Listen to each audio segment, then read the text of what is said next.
Meteorologist Tim Root with your KLEK 102.5 forecast. Becoming partly to mostly sunny today. High temperature 60 to 65, light northwest winds. Mostly clear, light winds overnight 40 to 45. The sun will be out Wednesday, a few scattered clouds in the mid-60s. A weather front coming in late Wednesday night and Thursday with a chance of showers. It'll be in the 50s Wednesday night, mid to upper 60s on Thursday. Educate, entertain, and empower. We're KLEK 102.5 FM. From Feature Story News in Paris, I'm Elena Casas. Over 100 protesters remain barricaded inside a Hong Kong university surrounded by police as the standoff enters its third day. Israeli officials and settler groups have called on their government to take permanent control over settlements in the occupied West Bank after the US announced it will no longer view them as against international law. And Sydney was covered in a thick blanket of smoke on Tuesday as more than 50 bushfires burnt on the east coast of New South Wales. It's 9:01. KLEK LP Jonesboro, the voice of Arkansas Minority Advocacy Council. It's now time for Community Conversations, a program focusing on the people working to make the Jonesboro community a better place while offering viewpoints from all sides of the issues. The views expressed in this program are those of the participants and do not necessarily reflect the views of KLEK 102.5 FM, the voice of Arkansas Minority Advocacy Council, or our underwriters or sponsors. Good morning, everyone, and happy Tuesday to you. I hope that you're having a great start to your day. You're tuned in to Community Conversations on KLEK 102.5 FM. Today, my special guests are Dr. Richard Freer from Arkansas State University Social Work Department, and we have Ms. Deborah Rochelle, and they are both here from the NAACP. So today we're going to be talking about a topic that I want to just give you fair warning, it could be sensitive to some, and we're just having an open discussion, and we want everyone to keep an open mind. If you have any comments or questions, please be respectful of my guests, please. All right, so we're going to get into some introductions. Since this is Dr. Freer's first time being with us, I would love for him to tell you a little bit more about himself and why you decided to join NAACP. Thank you, Corbella, and it's good to reconnect to you. Corbella was a social work student for a while and went on to sociology and now communication and doing good work. Congratulations on your graduation as well. I joined NAACP because I was, like many other people, after the elections of 2016, was depressed that we had gone from a very, very progressive black leader and signs of hope to a person who denied his citizenship and who based his campaign on fear. I actually, maybe like a lot of other people, became depressed and discouraged. So I was looking for signs of hope, and I saw it in NAACP. I saw it in the people who were willing to not only talk the talk, but walk the walk. And that's definitely why I was joined NAACP. Right. And I'm sure your membership and your presence and your voice is very much appreciated. We've had a great off-air conversation beforehand, and so we're going to try to keep it down, keep it civilized and keep the, conversation on track. Point well taken. Feel free to say time. Right. So if you see me throw my hands up, I will. I'll see that hand. Right. All right. And so, Ms. Deborah, thank you for joining us this morning. So tell us a little bit more about what we will be discussing today. So today we really are discussing a subject that is near and dear to my heart, which is the renaming of a street in honor of Dr. Martin Luther King. We started this process with the NAACP January 21st, 2019, where which was Martin Luther King Day. At that event, we announced to the public that the NAACP was beginning a campaign to rename a street in honor of Dr. Martin Luther King. And what was really interesting to me was that I found out as we went through this process that this was not the first time that we tried to do this. Right. That in fact there had been several attempts in the past to rename a street for Dr. Martin Luther King. And the last time, what I found out was that a street renaming did not happen, but there was an overpass that had been named in honor of Dr. Martin Luther King. And I told somebody, oh no, they're not telling the truth, because I've lived here for 3.5, almost 4 years, and I've never seen an overpass named for Dr. Martin Luther King.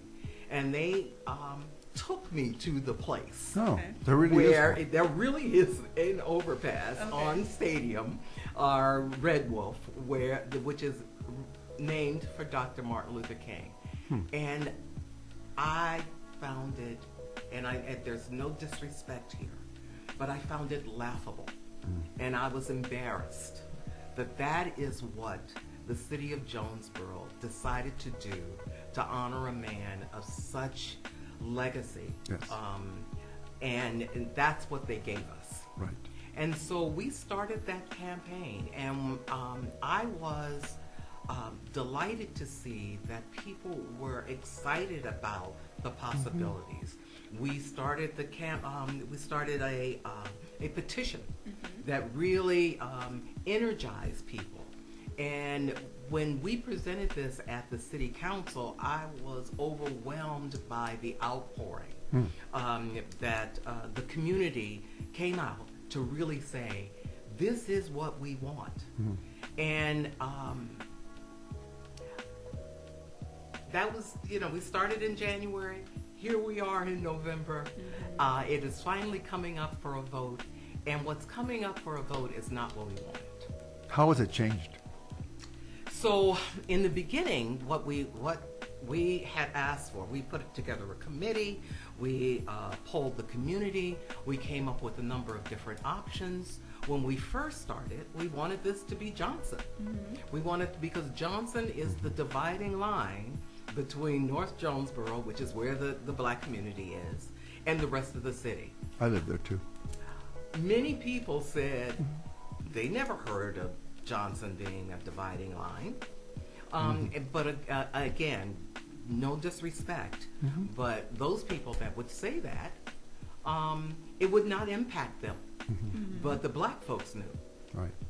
Other people may not have known. But again, there was a big, it was a heated debate regarding the renaming of Johnson. There were even people that threatened to have a recall if this would happen. And we're not trying to divide the city. The city's already divided. But what we're actually wanting to do is to have the city acknowledge that there is a black community, that we are part of this community, and that we wanted to honor someone that represents us. Okay. I was going to say, ask if you all could provide some details for those that, unless they lived under a rock, have missed the proceedings that have happened thus far with the forming of the committee, the different discussions that have happened, and the decisions that have been made thus far at the city council meetings. Give us a timeline of what has transpired so far. So, again, when we presented Johnson to the committee and to the city council, again, there was heated discussion, particularly from businesses that were along Johnson. There was also a number of people from the community that spoke in favor of that. The mayor offered to put together a committee, which they determined, they named the Unity Committee, to study possible options for the renaming of a street for Dr. Martin Luther King. People needed to submit applications to be on the committee, and I'm not sure how many people were part of that, but I want to say it was 8 to 10 people that were part of that committee. And that committee met for a number of weeks and came back to the city council with a series of recommendations. And I believe that our feeling was, when they put together the committee, that the recommendations would be accepted by the city council. Okay. That's what we expected. Okay. Unfortunately, that's not what happened. Okay. Dr. Freer, I want to get your insight on, as a professor of Arkansas State University in the social work department, having studied policy, procedure, legal, all, what is your perspective, and especially from, not to be just from a white person's perspective, how does this impact you and your family, and how do you view the community?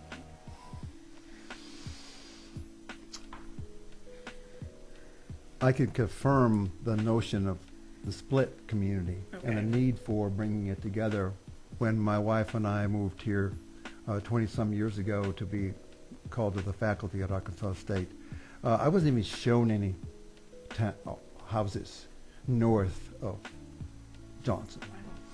Okay, I had to find that. It took us years and we looked for houses after that.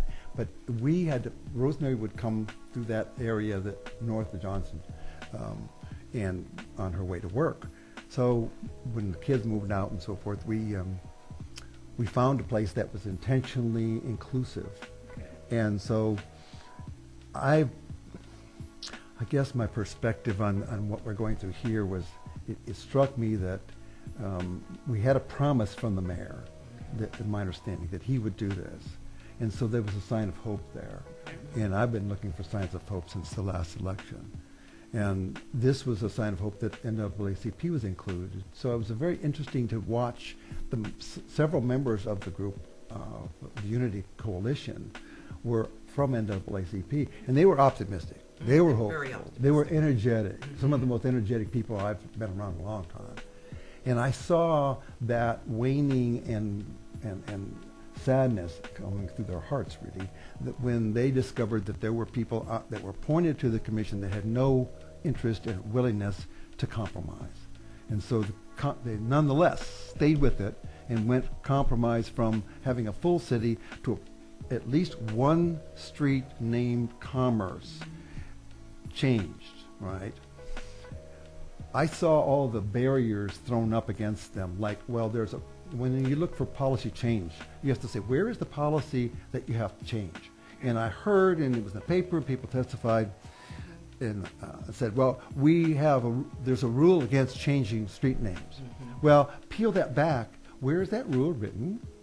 When was it passed? There was no ordinance passed. Right.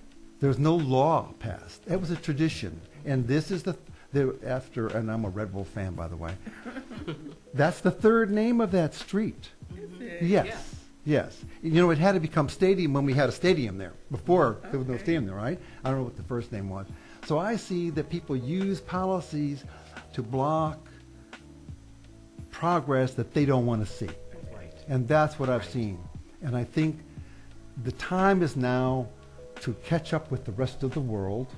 When I look around, I quickly checked and saw that there are 700 communities in the United States that have renamed a street in honoring of this great president, of this great citizen. I also saw, from a policy standpoint, how the effects of the way the whole issue was covered in the newspapers and in radio and TV. And I was struck when they were talking about this is Channel 9, right? Okay. They were talking about this is going to come up for vote, and it was the tagline was renaming for activist MLK. And I thought, man, that's code language for a bad man. Right. That's for somebody that we don't want to invite into our house. Activist. And I want everyone to know, and if we have some time, we'll move there, who this person really was. And I'll tell you who I think he really was. I think he was, and so does the rest of the world, that gave him the Nobel Peace Prize, the highest world honor for peace. All right, well, we'll definitely get into who Dr. Martin Luther King was in the second portion. I want to get into some other discussion concerning this matter, because we've recently seen in the news there was a recall. Was it Kansas City? I can't remember what city it was, but yes, there was a recall. Where they changed the name back to they took, basically stripped the street name of Dr. MLK. And then also, what does this mean or look like? What does it say to people outside of our community who consider moving here and who are for diversity and inclusion, not Right. just, Yep. you know, Yep. acceptance, full inclusion. Right, right. What does it look like, and what does it say to those people? Well, and I think it's important to understand what happened with the reversal of the name. I did read that article. I saw what was happening. They renamed a street that had a historical importance Okay. to that city. And there was I can't remember all of the detail, but the reversal was because of the historical importance. Commerce doesn't have that. Okay. And I think it's important for the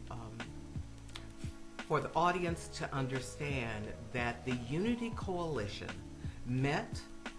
They came up with a compromise that they thought would be acceptable to everyone, and that compromise was that they would rename Commerce Dr. Martin Luther King Drive, and that the bypass, which is to come at some point in the future, we don't know when, but that bypass would continue to be named Dr. Martin Luther King Drive.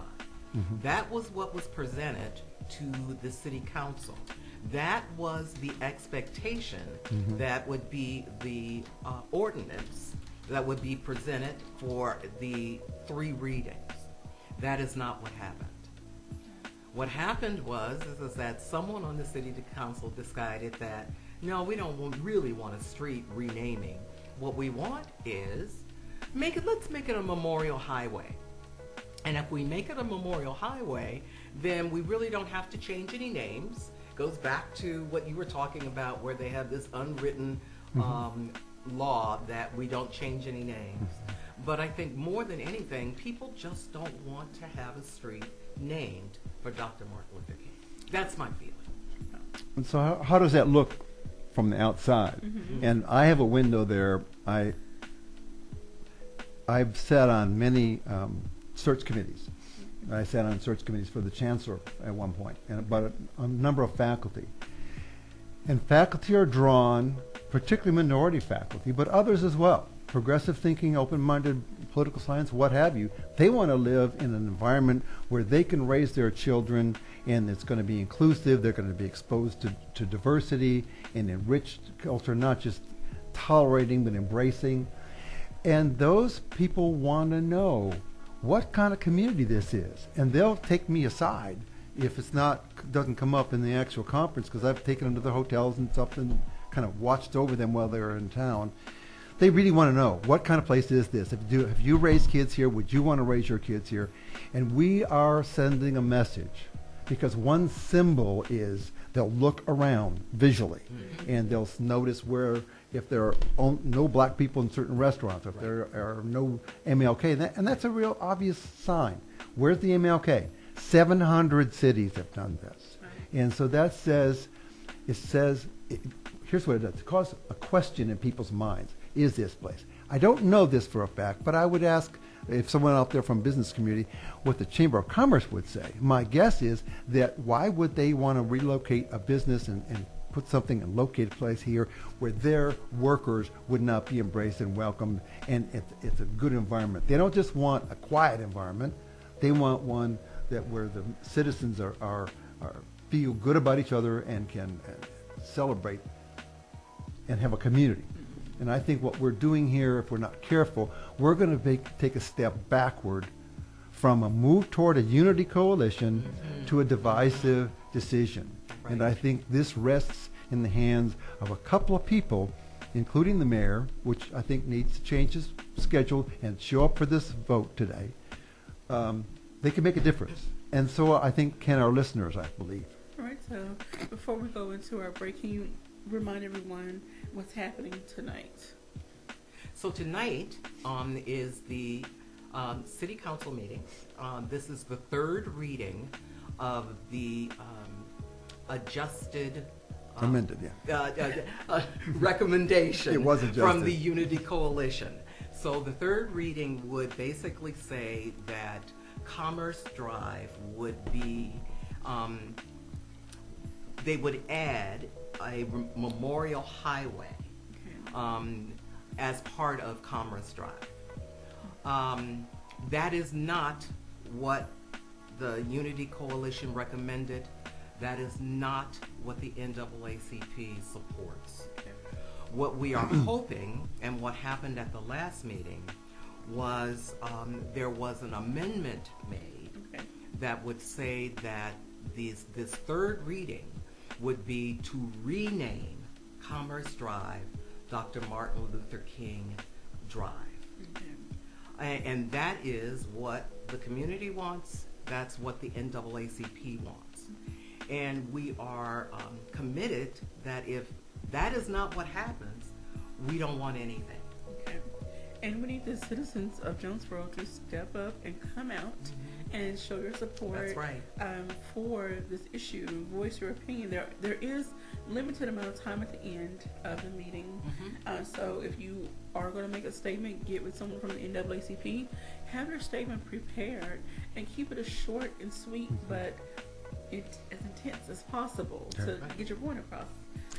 And in addition, for those of you who can't make that meeting, call the city mayor's office, and I'm going to ask Deborah to name the people that you should say, Mayor and City Councilman. Joe Hefner, or City Councilman Chris Gibson. Okay. Hefner and Gibson, please vote for the amended proposal by McCain to name all of Commerce Drive MLK Drive. All right. With that, we're going to have to take a quick break. And when we come back, we will get into more discussion about who Dr. Martin Luther King really was. And so that we can hopefully change the narrative of what people are thinking and saying about him and get to know more of the positive aspects of him. So stay tuned. We'll be right back after these announcements.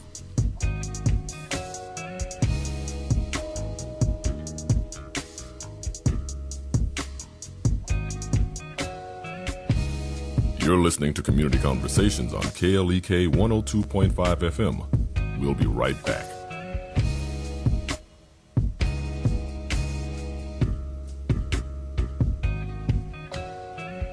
Do you expect the unexpected when it comes to parenting?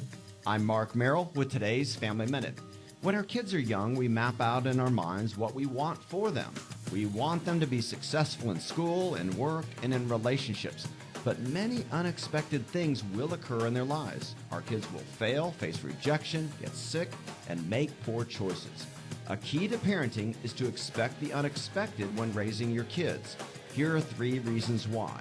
First, it helps you avoid overreacting. Expecting the unexpected will help keep you from feeling frustrated or disappointed when your child performs less than perfectly. For the rest of the reasons to expect the unexpected in parenting, check out my blog at markmerrill.com. Remember, your family first. Made possible by the Kappa Nu Omega chapter of Alpha Kappa Alpha Sorority Incorporated, a non-profit organization committed to service to all mankind. Kappa Nu Omega Alpha Kappa Alpha on Facebook. Family Minute is brought to you by the Gears Foundation, a nonprofit organization providing students with assistance in their academic and career pursuits. Gears Foundation on Facebook, Gears_Inc. on Instagram, and the Gears Foundation at gmail.com. A ranger station. I'd like to report a bear hug. Okay. I put out my campfire and Smokey Bear hugged me. So you drowned the fire, you stirred it, drowned it again, and felt that it was cold? Uh-huh. Yeah, he's just letting you know you did good. Bear hug from Smokey Bear. Status update. I'm gonna let you go now. There are many ways to start a fire, but one sure way to put it out. Learn how you can do your part at SmokeyBear.com. Sponsored by the U.S. Forest Service Ad Council and your state forester. The McDaniel Law Firm, 400 South Main Street in Jonesboro, is a firm believer in justice and equality for the minority community. The McDaniel Law Firm has fought for our rights for over 44 years. The McDaniel Law Firm offers legal help for wrongful death as well as trucking and automobile accidents. Bobby and Brett McDaniel are available for a free consultation at 870-336-4747 or at www.mcdaniellawyers.com. Hi, I'm R-Dub, host of Sunday Night Slow Jams, with a special invitation to join me this Sunday night. We're going to slow it down and make the most of the last few moments of your weekend with slow jams and special expressions to the ones you love. So come on through and bring a friend. I'll see you for Sunday Night Slow Jams. Sundays from 8 to midnight on 102.5 KLEK. Hello, I'm Officer Victoria Evans. I have always had a desire to help others in need and to be an example and role model to young women by encouraging them to never give up on their dreams. My dream was to become a police officer and to serve my community. In 2016, that dream became a reality, and it is the most rewarding experience of my life. Now I want to let you know about the same opportunity. The Jonesboro Police Department will conduct testing every month for patrol officers. Applications are available online at jonesboropolice.com or at the Police Department, 1001 South Caraway Road. The Jonesboro Police Department offers a competitive salary, health, and retirement benefits, top-of-the-line training, and most importantly, the chance to make a difference in the Jonesboro community. Join me in making Jonesboro a better place. The Jonesboro Police Department is an equal opportunity employer, and women and minorities are especially encouraged to apply. More information is available at 870-935-5657. KLEK 102.5 FM wants to be active in the community. If you or your organization is hosting a community service event, we would like to know about it and be a part of it. KLEK will promote your event on air, online, and on social media. KLEK personalities may also attend the event and provide music and or entertainment. Certain restrictions and availability may apply. If you or your organization would like to partner with KLEK to make the Jonesboro community a better place, call 870-277-1080 or email us at klek@klekfm.org. In order for a community announcement or church announcement to be aired on KLEK 102.5 FM, we ask that the announcement be sent at minimum 1 week in advance. Thank you for supporting KLEK 102.5 FM. And now back to Community Conversations on KLEK 102.5 FM. Welcome back to Community Conversations on KLEK 102.5 FM with my special guest, Dr. Richard Freer from Arkansas State University Social Work Department and Ms. Deborah Rochelle, both from the NAACP Cricket County chapter. So I can't thank you all enough for joining us this morning and sharing this information. And hopefully the community out there is listening and watching. Our phone lines are open, 870-277-1080. And we are live on Facebook, so please drop us a message, give us a call, share your thoughts and views on this matter. And in the meantime, in between time, call the mayor's office as well. Speak directly to those city council members who are on the fence or who haven't made a decision concerning this matter, and or just voice your concerns about what you want to see happen if you are in favor of renaming the street, not just getting a memorial. So again, at KLEK, we cannot tell you which way to vote, think, or feel. However, we do encourage you to get involved. It is your civic duty to get involved. If you don't voice your concern, opinion, a decision will be made, whether you like it or not. So you have the opportunity now to become involved. I do want to say this, we in the black community can't be so cut off from those that are not what we call in the black community. We have allies on all sides of the race spectrum. So we need to be willing to embrace those that look different from us, speak different from us. We have people that are on our side. So embrace them, listen to what they have to say, and we never know what change can happen. So I'm just going to say that. That's a hopeful message. Thank you. And I'll say that to the entire Jonesboro community, that the black community is part of Jonesboro. We live here. We care about what happens here. We are the people that are, working in the factories. We teach your children. We, we work in the stores. We are part of this community. And what renaming a street for Dr. Martin Luther King would do, in my opinion, is say to the black community, yes, you are part of this community, that we embrace who you are, and we welcome you as part of this. And that's what we're looking for. To me, it's a sign of respect. It is. It is. Yeah. And truth-telling. I mean, When the mayor says we're going to have a street name, that's a commitment. That's a campaign promise. And when they form a coalition, the obligation of the mayor and others is to put people on that commission, the Unity Coalition, I mean, that are peacemakers, that are compromisers, that not compromise values but compromise positions, and ensure that a fair hearing is going to happen. What happens when nothing happens here a third time? We go backwards. This isn't a question of staying the same. It's we go backwards and people become less engaged, and we're talking about people coming in voting, people becoming actively involved in citizenship. And if we say to them, what you do and say, or even what we promise, doesn't really matter. Because when it comes down to it, we want to keep it the way it is. That's true. That goes backwards. Yes, sir. So I want to get into a little bit more about the life and times of Dr. Martin Luther King Jr. We see the traditional movies and the documentaries, but he was so multifaceted. And he was more than just, as the media wants to call him, an activist. Yes, he was an activist in his own right. However, he was a peacemaker as well. So Dr. Freer, can you give us some insight? Yeah, and here's you're going to have to call time out because I can get pretty excited about this. He was first and foremost a preacher. Okay. He was a young, in his 20s, new preacher in Montgomery, Alabama, and they came and said, we want you to lead the bus boycott. Be clear here. He didn't say, oh yeah, let's boycott. The first thing he did was, let's see if we can set up meetings with the mayor and the city council and come up with solutions. Then they would write letters. Then they would visit. Then they would go with mediators and coalitions. The last thing he wanted to do was social action. But those were the only options left.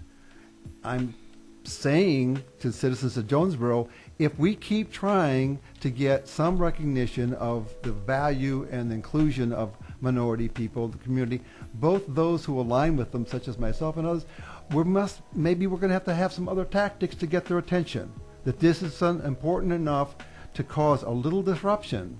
And so that was the last tactic that he used. But they tapped him on the shoulder. He says the reason why they chose him, according to one of those in the document, is because he hadn't been tapped by the community leaders. He hadn't been told, you can't do this. We need to keep things. You don't want to disrupt things. And so, peaceful man. I would say, I wish that the media coverage had been, the city council considers honoring one of the world's great acknowledged peacemakers. And let me just tell you a couple things that King received 50 honorary degrees from various colleges and universities. Not exactly something that an activist would get. He also received recognition from the American Jewish Committee when he received the American Liberties Medallion. 1959, his book, Stride Toward Freedom. He's an author. The Montgomery Story received the Anisfield Wolf Book Award. King received several awards posthumously, including Congressional Gold Medal in 1994. His wife, Coretta Scott King, also was a recipient of this award. In addition to receiving awards, King received other honors, such as having more than 700 cities rename streets in their communities after him. He also has the distinction of having a monument in the National Mall. If you haven't been to that, it's one of the most incredible, engaging experiences that you'll ever have. It's intentionally across the pond from the Abraham Lincoln Memorial. And the statements that he makes are just chilling. In 1983, President Ronald Reagan, no radical activist, signed a bill for officially creating a federal holiday which honored King.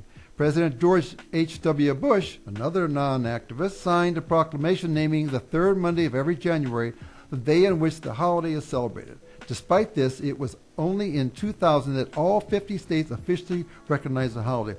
So we got all 50 states recognizing. We got the Nobel Peace Committee. We got presidents. We got universities. We got 50 degrees from universities, 50 legislative sessions. All these have chosen to honor Martin Luther King. Why is it that we haven't? Particularly, why haven't we done what we said we were going to do? What has arisen in this community that is keeping us from making steps forward that we even say we're going to? And I'm afraid we're joining in a movement that seems to be across the country, battling kind of for the soul of the nation. Are we going to be divided, or are we going to be together?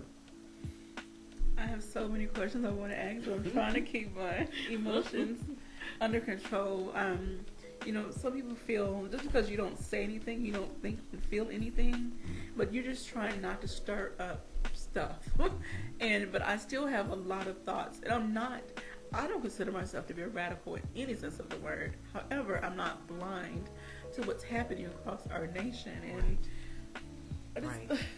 Okay.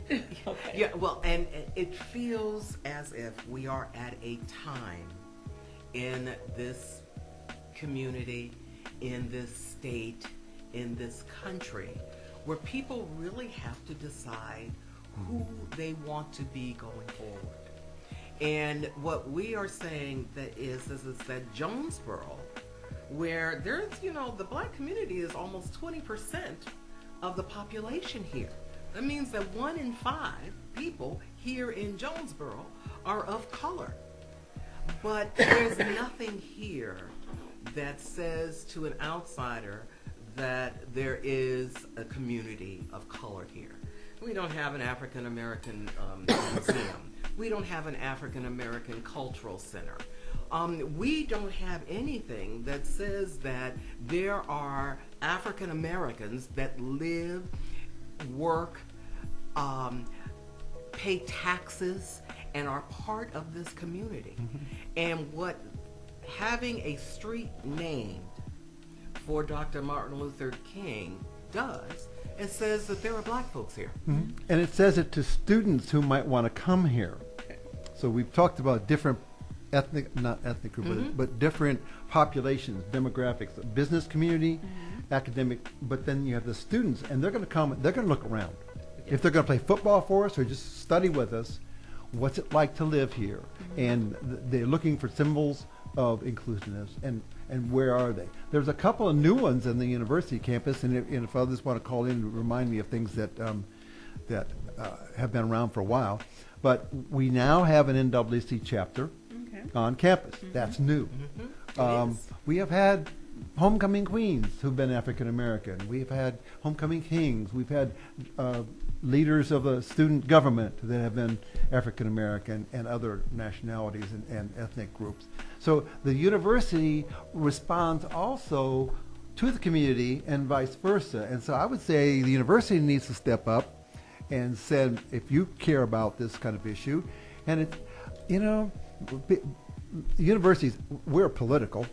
That is, we care about who gets what and when, but that doesn't mean we're partisan. It's really different. And don't step back. And I'm calling out to pastors as well. It's one thing to say you're nonpartisan.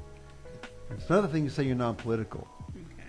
You never heard Martin Luther King back a political party. No. He backed people who promoted justice and equality. And by the way, not just for black people. He wanted justice and equality for all people. Right. And that got him in trouble. Okay. Yes. Yes.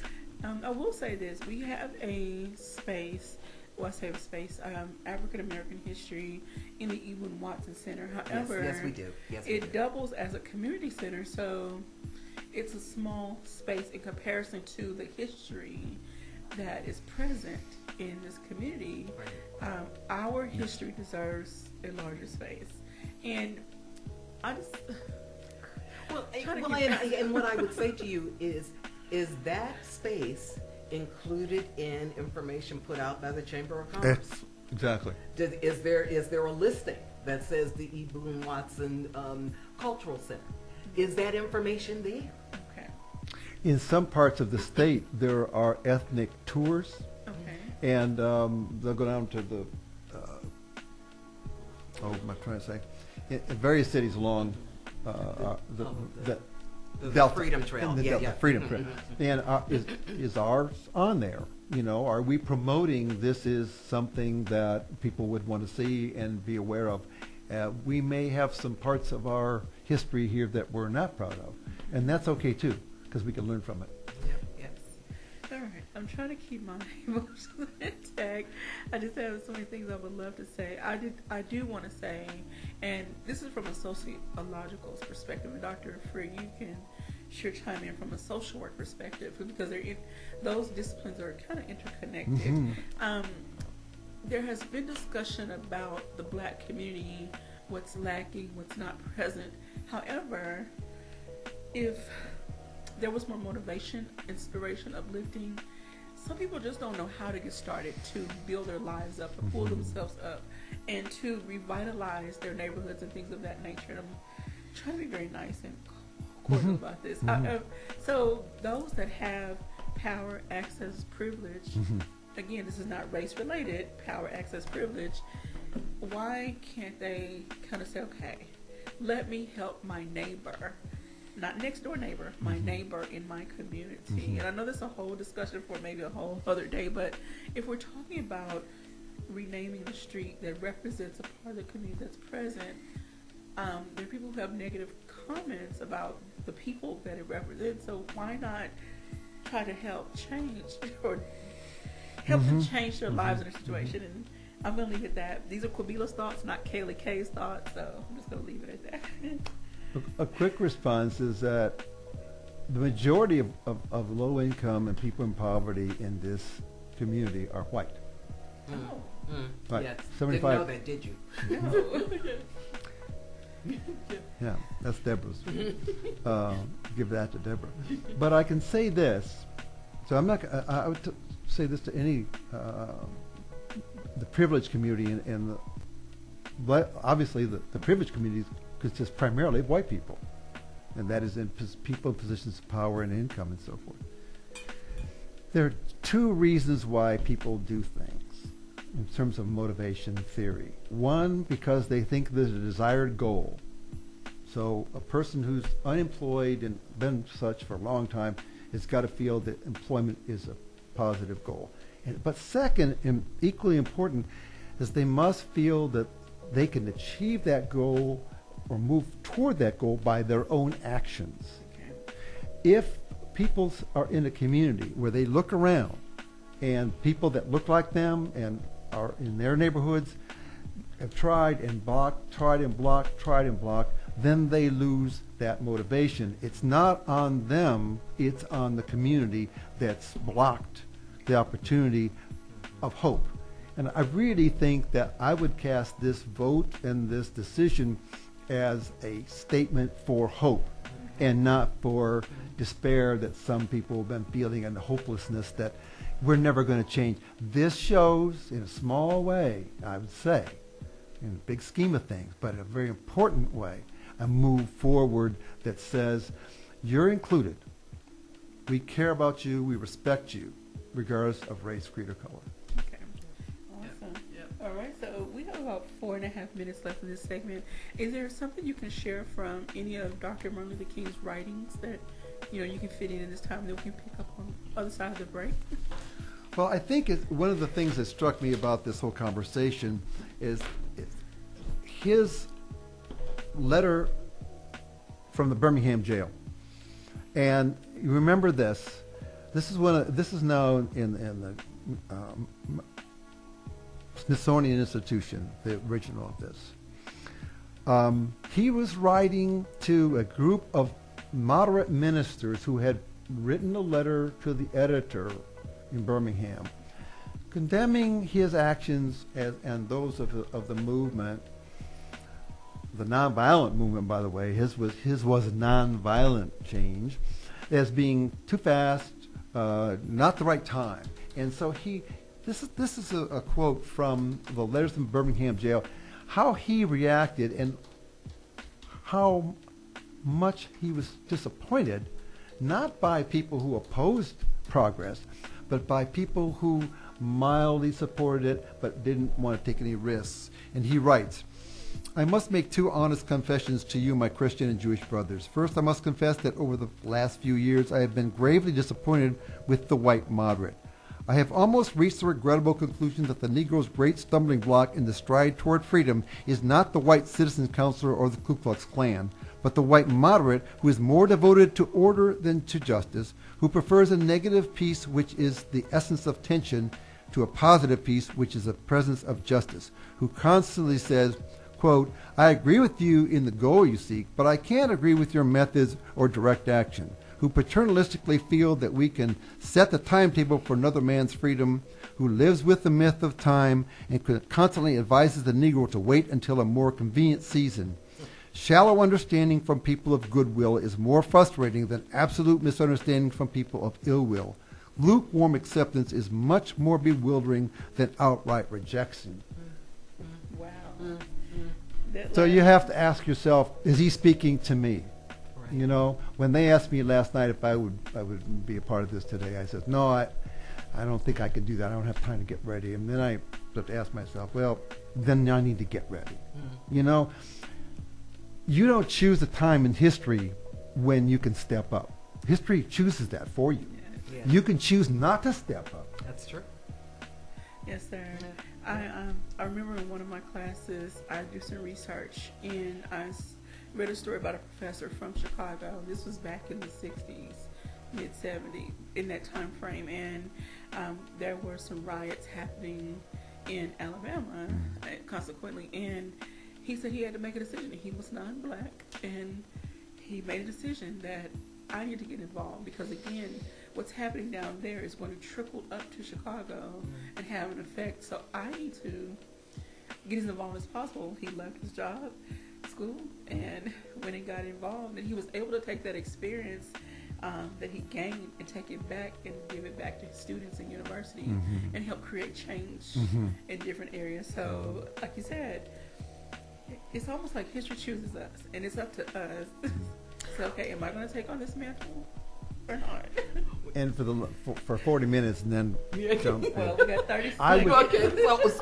I was a student at that time. Okay. And some of the student affairs office people said, we were sitting around talking about what we were seeing the videos of what was going on at Selma and crossing the Pettus Bridge, and we decided to go down there.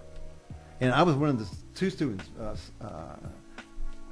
Stony White was a person then a black American.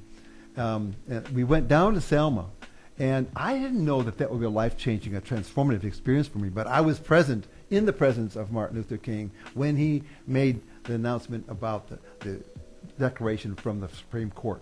All right, we're going to put another pause right there. I hope everyone is enjoying this conversation. Thank you for everyone that's listening and watching. Drop your comments in our Facebook Live feed or give us a call in the studio, 870-277-1080. We'll be happy to share your comments on air or keep them anonymous if you prefer. But we'll be right back after these announcements.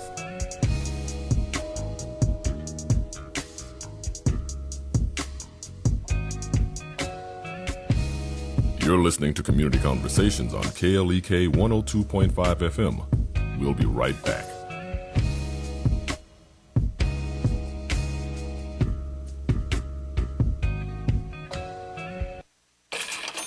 We're back with Money Matters. I'm Alfred Edmond Jr. Tax fraud through the use of identity theft remains near the top of the Dirty Dozen list. Identity theft occurs when someone uses your personal information without your permission to commit tax fraud or other crimes. The IRS has a special section at irs.gov dedicated to identity theft issues, including YouTube videos, tips for taxpayers, and an assistance guide. Keep in mind that you are legally responsible for what is on your tax return, even if it's prepared by someone else. So be sure your tax preparer is legit. Now, if you think you're at risk of identity theft due to lost or stolen personal information, immediately call the IRS Identity Protection Specialized Unit at 800-908-4490. For more information or for past shows, go to AURN.com. I'm Alfred Edmond Jr. for Money Matters, a product of American Urban Radio Networks. Money Matters is made possible by the Jonesboro Alumni Chapter of Delta Sigma Theta Sorority Incorporated, a nonprofit organization focused on joy in our sisterhood, power in our voice, and service in our hearts. www.jonesboroalumnidst.org. Money Matters is brought to you by Bancorp South, offering checking, savings, loans, credit cards, and wealth management. www.bancorpsouth.com or 870-972-9800. Money Matters is brought to you by the Gears Foundation, a nonprofit organization providing students with assistance in their academic and career pursuits. Gears Foundation on Facebook, Gears_Inc. on Instagram, and the Gears Foundation at gmail.com.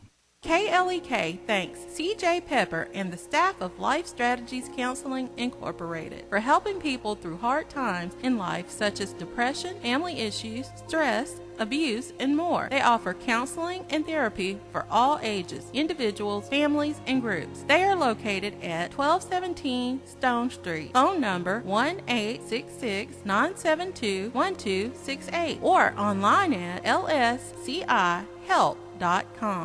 KLEK 102.5 FM salutes small businesses. Small businesses promote local character and success, keeping money in the local economy, local jobs, entrepreneurship, community well-being, and so much more.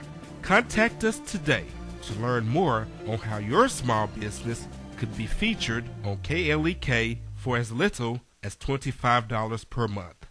Listen, as a hiring manager, I've got to tell you, the best job candidate isn't always the typical candidate. Sometimes they're a grad of life.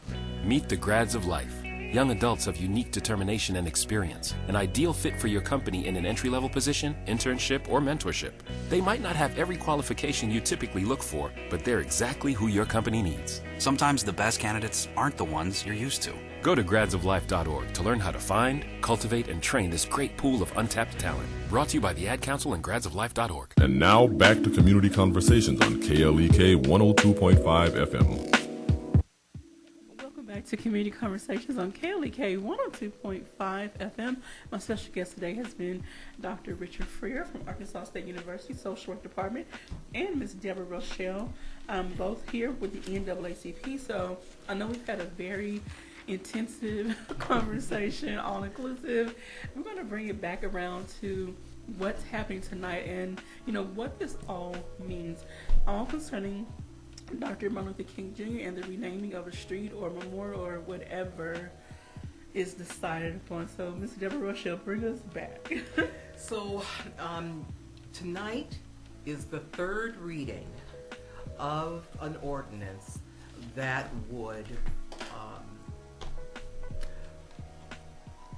add a memorial highway to Commerce Drive. That is what the City Council has put before them for them to vote. Okay. What we are hoping will happen is that there will be an amendment proposed, which happened at the last meeting.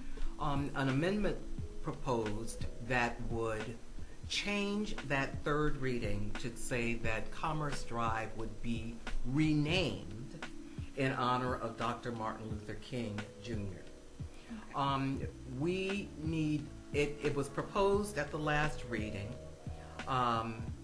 It failed by one vote. At that time, we had, the mayor could have voted in favor of that and it would have passed, but he chose to hold off until the third reading, and the third reading is tonight. What we have been made aware of is that the mayor will not be present tonight. So what does that mean? So in effect, I don't know what you think, but in my mind, him not being present basically says that he is voting no, even though he made a promise to the community that there would be a street renamed for Dr. Martin Luther King. So people can call and tell the mayor's office that they want this one street, Commerce, or nothing at all. The whole thing, or we're not going to accept any crumbs off the table. We've participated fully and honestly and openly in a process. Right. And it's been turned around, and you've seen some pretty frustrated people say it was a sham. This can be saved. This can be turned around, if people start to say, where am I going to stand? If I'm on the fence, if I'm one of those two, and now I'm going to hear those names again, that's not sure, think about the bigger picture. Not what my neighbors like, not what my church necessarily likes, but what's this community need going forward. You don't get to choose the time in history when you could make a difference, and you may not even know it's your time until later on. This is a time. And those of you who are wondering and frustrated that you don't want to be connected, if you want to call, that's something. That's better. And just tell them, I'm a citizen, I'm a voter, and I want this done. And we encourage people to come out. Absolutely. At 5:30 this evening to the City Council chambers. Be prepared to support this initiative if you are in support of it. And if you're not, we want to hear that too. We are still working on what we will do if this does not pass. And we don't know what that is, but we certainly do know that there is power with the vote. And the NAACP is actively working on getting out the vote. We will be working with other organizations to put together a get out the vote rally. We want to make sure that people are registered because the city council, the mayor, they work for us. And they need to understand what it is that we want. Right. So. And that we're not going away. There you go. NAACP has been here a long time, and we're not the only group that's in favor of this. We're not going to go away, right. But we have memories. We have memories. And if those elected officials are not keeping their word, if they're not stepping up when the time is right to make this a better Jonesboro, then we're disappointed. And hopefully they can stand on the side of hope as opposed to hopelessness, stand on the side of progress instead of staying the same, and make a difference. And this is where city council people, you can make a difference. And citizens, you can make a difference too, or at least hopefully. All right. So I just want to encourage everyone to exercise your civic duty, be present, make your voice heard. That's how we create change. That's how we go about starting change. And also get your young people involved in the conversation. Yeah. They have access to so many things that even at my age, I didn't have access to when it comes to information technology. And so they are not as ignorant or uneducated as we like to think they are. So let's involve them in the conversation, have these civil discussions, and be present at city council meetings. Contact your local councilman, your person that represents you in your ward. You never know what can happen. Right. So that's what I'm going to say. I'm going to get off that soapbox for today. All right. So we just want to thank everyone for listening, watching Facebook Live feed, and supporting KLEK 102.5 FM, supporting NAACP. You can, if you want to be part of change, you can join the NAACP as well. Their meetings are once a month. Our meetings are the third Monday of every month at the E. Boone Watson Center, and that is at 6 p.m. Okay, and then the membership is only $30 a year. $30 a year. So please join your local NAACP chapter, and please be a part of the change you want to see happen in your community. So, in our last minute, Dr. Freer, do you have any final words? No, just a nice wrap up. It's been a real pleasure. I didn't know that this was going to be a chance to share my own experience and commitment. And for me, it's an optimistic action I can take. So I'm going to go and make some calls after this. And thank you. Enjoyed seeing you again. Thank you. And Deborah's pleasure working with you. It was good. It was good. And thank you for the work you do at Arkansas State University. I hope you have some wonderful, bright, inspired young minds out there that are listening and watching. There are a lot there. And that appreciate what you provide to them in the classroom. So, again, thank you all. I hope you have a great and blessed day. Don't forget to tune in tomorrow morning, Wednesday, 9 a.m. We'll be right back with another edition of Community Conversations.